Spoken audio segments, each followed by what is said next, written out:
Hi, I want to talk about why you should never connect yourself with another person too strongly. And I'm not just talking about romantically, and I'm not just talking about friendships. I'm talking about political figures, celebrities, singers, people you might idolize.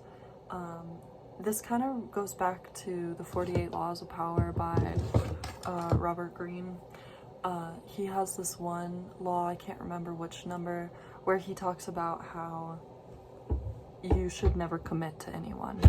Which, if you read that at surface level, you'll think, oh, so never get married, never date, never have friends, never, and people could get really judgmental about that and be like, well, human connection is essential to life.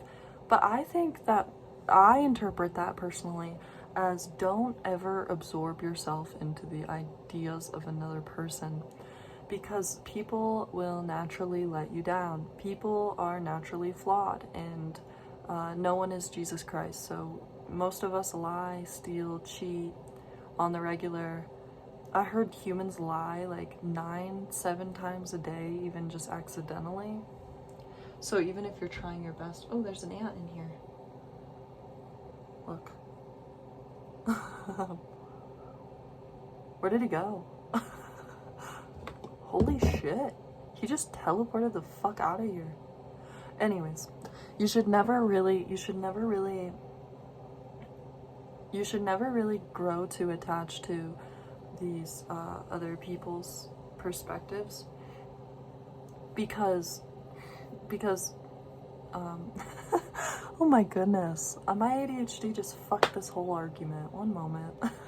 because what I think happens, especially with politicians, when somebody stands so firmly behind, and not even just politicians, like just, oh, found him. Oh, fuck, I don't want him to bite me. How did he end up on my arm? Hold on, let me get him on this flower. There we go. Nature with nature. Not as cute as a ladybug. One time I kept an ant all day at school, and by the end of the school day, I was like, oh. So I kind of think ants are kind of creepy. But, like, I like spiders before I like ants. Come here. Frick, dude. You gotta trust me. Just get on the flower. Okay. Putting him back on the ground. Okay. Anyways, he's just crawling around. Those ants are freaking fast, bro. And strong, I know, but so fast. Holy shit. Anyways, okay.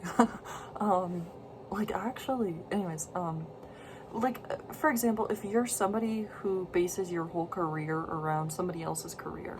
So, like, if you're somebody who's advocating for, like, a politician, then if that politician fails you, you may not spread accurate information because now you have this bias, is all I'm trying to say. Basically, that's my whole point.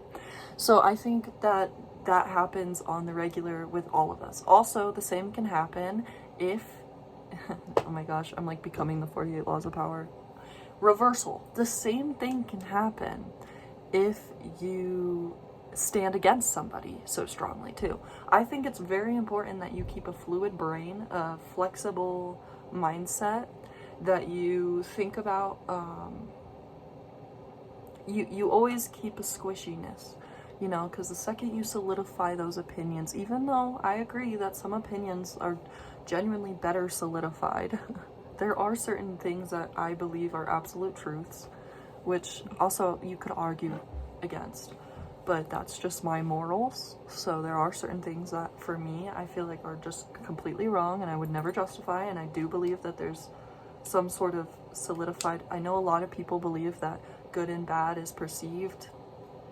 And that's true to an extent. But, like, also, I think morals are important. So I like to think that good and bad is, true, I don't like to think that if you just, like, murder, eat people, you're like, oh, it's perceivable. Or if you, like, I don't know, if you're like Epstein, I don't want to believe, like, oh, it's perceivable, I think there are genuinely things that are really fucked up.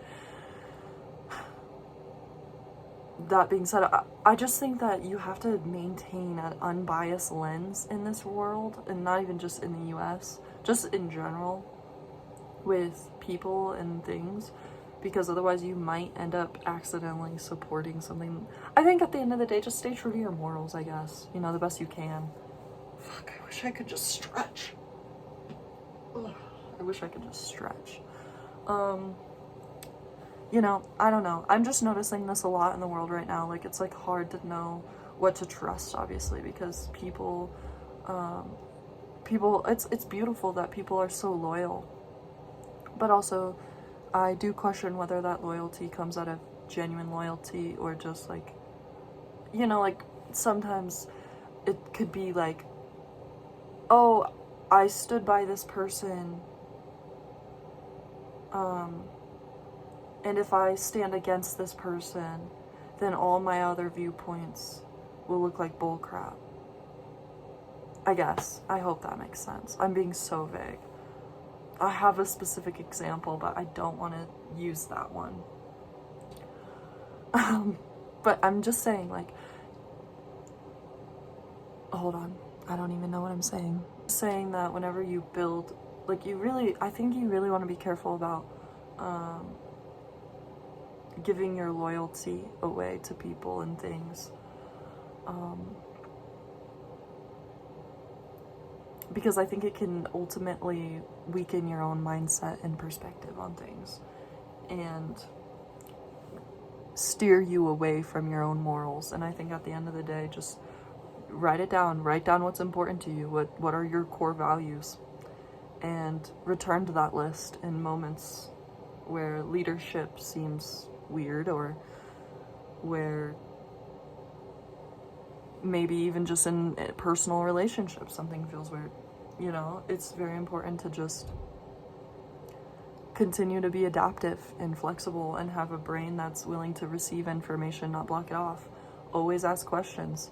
The best way to the best thing is there's no winning or losing in a debate. There's only exchanging of ideas. The second that you get into the mindset of, oh, I must win, or, you know, because people hardly change their opinion.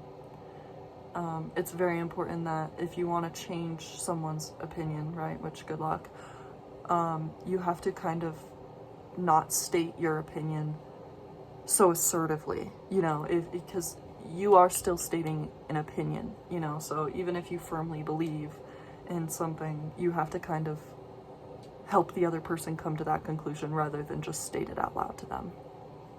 Anyways, yeah, I don't know what all this ranting is about, but I don't know. I was sitting in bed and I was just like thinking a lot, and so I just was like, oh, well, I might as well talk about it, because I genuinely think that people get so solidified in a perspective of anything,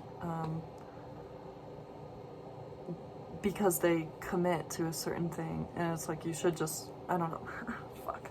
You should just write down a core value list or morals that are important to you, and always remain true to that. At the end of the day, I think it's important to be self-reliant and vulnerable, and you can't have one without the other. Find peace within to share wisdom without, I guess. I don't know. That's fucking bullshit. Don't listen to me. Anyways, okay, alright, peace out.